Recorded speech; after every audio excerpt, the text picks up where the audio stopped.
بسم اللہ الرحمن الرحیم۔ السلام علیکم۔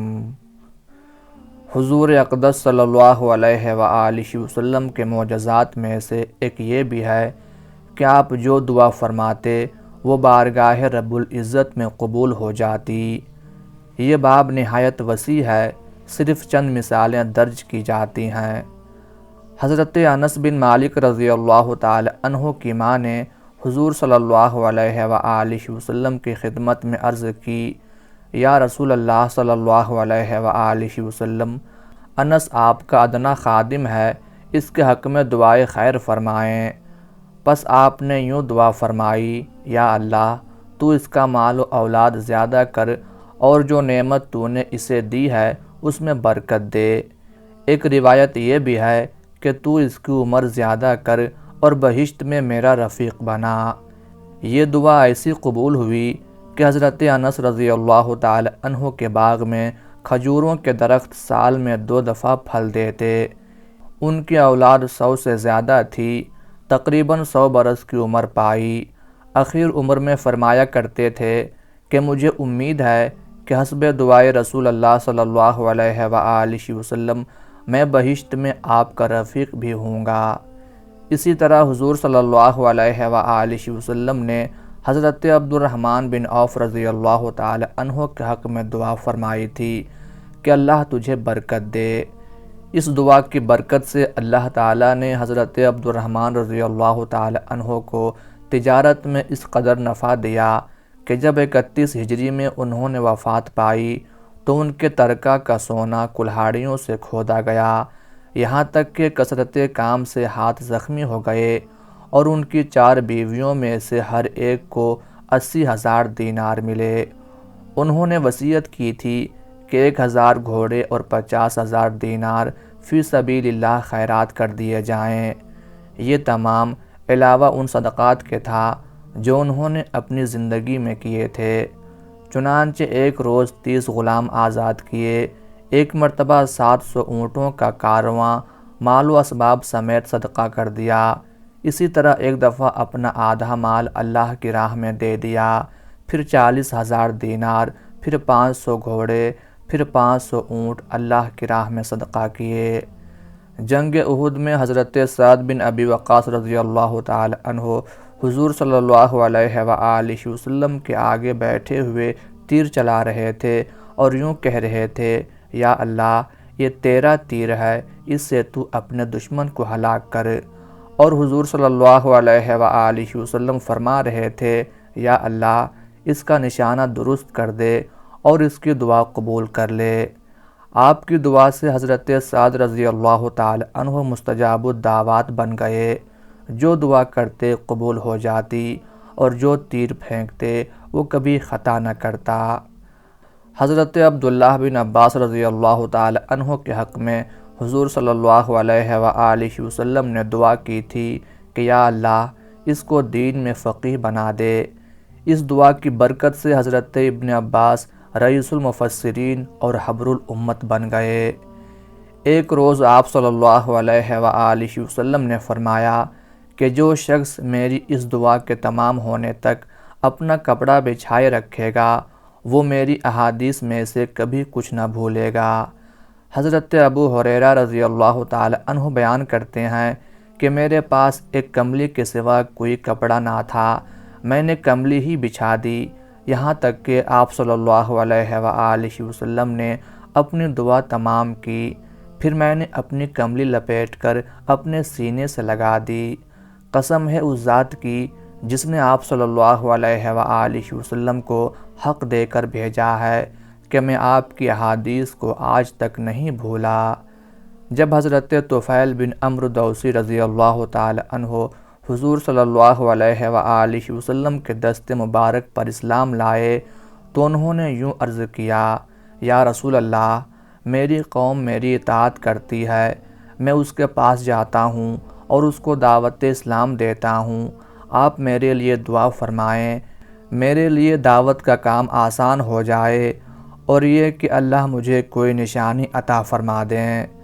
آپ صلی اللہ علیہ وآلہ وسلم نے دعا فرمائی، یا اللہ اسے کوئی نشانی عطا فرما۔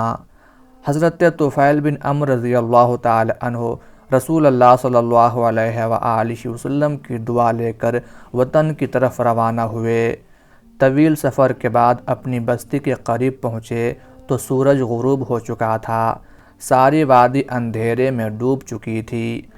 راستہ دو پہاڑوں کے درمیان سے ہو کر جاتا تھا۔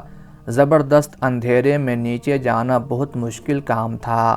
اس وقت ایک بہت ہی عجیب واقعہ ہوا۔ جوں ہی حضرت طفیل رضی اللہ تعالی عنہ نے نیچے کی طرف رخ کیا، ان کا چہرہ یکدم روشن ہو گیا۔ اس میں سے پھوٹ پھوٹ کر نکلنے والی روشنی نے ارد گرد کی فضا کو روشن کر دیا۔ حضرت طفیل رضی اللہ تعالی عنہ اس وقت اپنے قبیلے کے ایک ایک گھر کو دیکھ رہے تھے۔ یہ حضور صلی اللہ علیہ وآلہ وسلم کی دعا کا اثر تھا۔ معلوم نہیں اس وقت طفیل رضی اللہ تعالی عنہ کے دل میں کیا خیال آیا، انہوں نے دعا کے لیے ہاتھ اٹھا دیے، اے اللہ اپنی نشانی چہرے کے بجائے کسی اور جگہ منتقل فرما دے۔ ابھی یہ الفاظ منہ سے نکلے ہی تھے کہ روشنی ان کے کوڑے میں آ گئی۔ اب ہاتھ میں پکڑا ہوا کوڑا مشال کا کام دے رہا تھا۔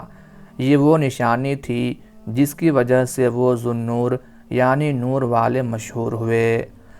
حضرت نابغہ رضی اللہ تعالی عنہ بیان کرتے ہیں کہ میں نے رسول اللہ صلی اللہ علیہ وآلہ وسلم کو شعر سنایا، آپ نے پسند فرمایا اور میرے حق میں یوں دعا فرمائی، اللہ تیرا دانت نہ گرائے۔ حضرت نابغہ رضی اللہ تعالی عنہ کی عمر 100 سال سے زائد ہو گئی مگر آپ کا کوئی دانت نہ گرا۔ حضرت ثابت بن زید رضی اللہ تعالی عنہ نے عرض کیا، یا رسول اللہ صلی اللہ علیہ وآلہ وسلم، میرا ایک پاؤں لنگڑا ہے، زمین پر نہیں لگتا۔ حضور صلی اللہ علیہ وآلہ وسلم نے میرے حق میں دعا فرمائی اور وہ پاؤں اچھا ہو گیا اور دوسرے کی طرح زمین پر برابر لگنے لگا۔ حضرت عروۃ البارقی رضی اللہ تعالی عنہ کے لیے حضور صلی اللہ علیہ وآلہ وسلم نے دعا فرمائی کہ یا اللہ اس کے سودے میں برکت دے۔ اس کے بعد حضرت عروہ جو چیز خریدتے خواہ وہ مٹی ہو اس میں نفع ہی ہوتا۔ حضور صلی اللہ علیہ وآلہ وسلم کی تشریف آوری سے پہلے مدینہ میں طاعون و وبا سب سے زیادہ رہا کرتی تھی۔ آپ صلی اللہ علیہ وآلہ وسلم کی دعا سے ایسی دور ہوئی کہ آج تک وہ مبارک شہر وبا و طاعون سے محفوظ ہے اور محفوظ رہے گا۔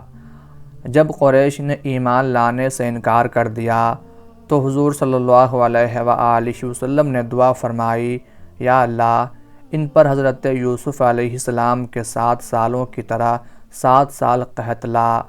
چنانچہ ایسا ہی ہوا اور یہاں تک نوبت پہنچی کہ قریش نے مردار اور ہڈیاں کھائیں۔ ابو سفیان نے آپ صلی اللہ علیہ وآلہ وسلم کی خدمت میں عرض کیا، یا محمد صلی اللہ علیہ وآلہ وسلم، آپ کی قوم ہلاک ہو گئی، اللہ سے دعا کیجئے کہ قحط دور ہو جائے۔ پس آپ نے دعا فرمائی اور وہ مصیبت دور ہو گئی۔ حضور صلی اللہ علیہ وآلہ وسلم نے کسریٰ پرویز کو جو دعوت اسلام کا خط لکھا تھا اس نے اسے پڑھ کر پھاڑ دیا۔ جب آپ نے یہ سنا تو فرمایا کہ اس کا ملک پارا پارا ہو جائے۔ چنانچہ ایسا ہی ہوا کہ فارس سے اکاسرہ کی سلطنت ہمیشہ کے لیے جاتی رہی۔ حکم بن ابی العاص نے حضور صلی اللہ علیہ وآلہ وسلم کا مذاق اڑانے کے لیے اپنا منہ ٹیڑھا کر کے بات کی۔ حضور صلی اللہ علیہ وآلہ وسلم نے فرمایا کہ اسی طرح ٹیڑھا ہی رہے۔ چنانچہ اس کا منہ ہمیشہ کے لیے ٹیڑھا ہی رہا یہاں تک کہ وہ مر گیا۔ حضور نبی اکرم صلی اللہ علیہ وآلہ وسلم نے محلم بن جسامہ کو ایک سریہ میں بھیجا تھا جس پر عامر بن ازبد کو امیر بنایا تھا۔ جب وہ ایک وادی کے درمیان پہنچے تو محلم نے عامر کو ایک معاملے کے سبب جو دونوں کے درمیان میں تھا دھوکے سے قتل کر دیا۔ جب حضور صلی اللہ علیہ وآلہ وسلم کو اس کی اطلاع ہوئی تو آپ نے دعا فرمائی کہ محلم کو زمین قبول نہ کرے۔ اس دعا کے 7 دن بعد محلم مر گیا۔